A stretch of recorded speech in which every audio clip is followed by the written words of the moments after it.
You know, Elon Musk took over Twitter and he banned 44,000 accounts that were promoting child porn. You permanently banned my Twitter account, but you allowed child porn all over Twitter. Much. Chair recognizes Ms. Green for 5 minutes.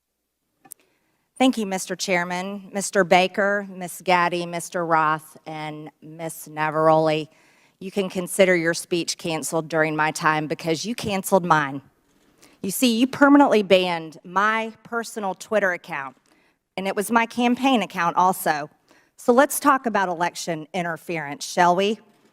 January 2nd, 2002, you permanently banned my Twitter account. This was the account that I would put my campaign ads on, raise money on, fight back when attacked with lies, and be able to talk to my voters in my district. But you banned it. And then let me explain. My account was not reinstated until November 21st, 2022. That was after my election on November 8th. You know, at your company, or your former company, where you worked, Twitter employees, over 98% of them donate to Democrats. So while you coordinated with DHS, the FBI, the CIA, our government, and outside groups to permanently ban, shadow ban conservative Americans and candidates like me and the former president of the United States, President Donald J. Trump, you were censoring and wrongfully violating our First Amendment free speech rights. Guess what? None of you hold security clearances. None of you are elected, and none of you represent 750,000 people like I do. Let's explain. 52 United States Law 10101. No person shall intimidate, threaten, coerce, or attempt to stop any other person for the purpose of interfering with their rights to vote or to vote as he may choose. You didn't shadow ban or permanently ban my Democrat opponent. No, you did that to me.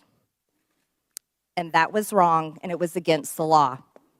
You see, not only that, was it me that you violated my First Amendment rights, you violated countless conservative Americans. These were doctors that were trying to tell the truth about COVID, doctors that were having success treating people with ivermectin that you all would not allow to be talked about on your platform. These were parents complaining about their school boards, teaching gender lies in their schools, biological males entering their daughters' bathrooms and sports. These were also people questioning the 2020 election, and guess what? That's Americans' First Amendment right. These were people talking about voting machines. You know what? Democrats did that in 2019, before the 2020 election. On Twitter, people could question elections such as 2016, saying Hillary won, but in 2020, no one could question elections saying Trump won. You abused the power of a large corporation, big tech, to censor Americans. And you want to know something? Guess what? I'm so glad that you're censored down. I'm so glad you've lost your jobs. Thank God Elon Musk bought Twitter. And you know what? Let's talk about something a little bit further. It's amazing to me, Mr. Roth, as the head and trust of safety at Twitter, your ability, or should I say inability, to remove child porn. Now, here's something that disgusts me about you. In your doctoral dissertation entitled Gay Data, you argued that minors should have access to Grindr, an adult male gay hookup app. Minors? Really? You know, Elon Musk took over Twitter and he banned 44,000 accounts that were promoting child porn. You permanently banned my Twitter account, but you allowed child porn all over Twitter. Twitter had become a platform, you said, connecting queer young adults. You also wrote on Twitter in 2010, can high school students ever meaningfully consent to sex with their teachers?